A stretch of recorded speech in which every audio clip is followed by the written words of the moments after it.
செந்தில் பாலாஜி அவர்கள் வந்தாலுமே கூட கோயம்புத்தூர் 10க்கு 10ன்றது என்டிஏக்கு தான் உறுதியாங்க. திரு செந்தில் பாலாஜி வந்ததன் மூலமாகவே எங்களுடைய வெற்றியை உறுதி செய்திருக்கிறார் திரு ஸ்டாலின். கரூர் ஊழல் குற்றவாளி வந்து புனிதராக்கி தியாகியாக்கி கோயம்புத்தூர்ல வந்து ஒயிட் வாஷ் பண்ணி அனுப்பலான்னு திரு ஸ்டாலின் அவர்கள் நினைச்சிட்டு இருக்காரு. ஒரு காலம் கோயம்புத்தூர் மக்கள் செந்தில் பாலாஜிக்கு வந்து அங்கே ஆதரவு கொடுக்க மாட்டாங்க. அது இல்லாமல் பொறுப்பு அமைச்சரா எங்களோட மாவட்டத்தில் 2 விஷயமா பார்க்கலாம். ஒன்று, இவரோட மிஷன் என்ன? ஒரே மிஷன் முதல் குடும்பத்துக்கு வந்து எப்படி கொண்டு போய் எல்லாத்தையும் சேர்க்கறது. அதில் வந்து அவர் கவனமாக இருந்தார். இதன் வாயிலாக எங்கள் தொழில் நபர்கள் பாதிக்கப்பட்டார்கள். எல்லாமே ஃபேக்கு. எப்படின்னு கேட்டிங்கன்னா, ஒரு முதலீடு ஒப்பந்தம் போடுறாங்களாம், முதலீடு அத்தனையும் ஃபேக்குங்க. இத்தனை பேத்துக்கு வேலை கொடுக்குறேன்னு சொல்லிட்டு ஒப்பந்தம் போட்டு வெளியில் வந்து கூப்பிட்டு சிரிக்கிறாங்க.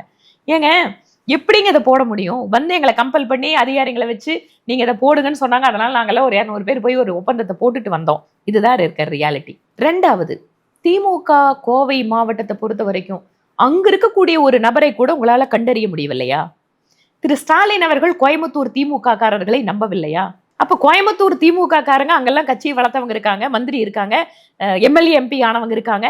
அப்போ அவங்களெல்லாம் விட்டுட்டு நீங்க கரூர்லேருந்து அதுவும் எப்படிப்பட்ட ஆளு தங்களுடைய திருவாயால் ஊழல் குற்றவாளின்னு அவர் பேர்ல குற்றச்சாட்டுகளை படிச்சு முடிச்சுட்டு அதுக்கப்புறம் கட்சியில சேர்ந்து நல்லபடியா குடும்பத்துக்கு வந்து வசூல் ராஜா இருக்காருங்கிறதுக்காக இன்னைக்கு வந்து அவரை புனிதர் பண்ணி கோயம்புத்தூருக்கு அனுப்பிச்சு விட்டாங்க அப்படின்னா நிச்சயமாக 10க்கு 10 இந்த முறையும் உறுதியாகிறது.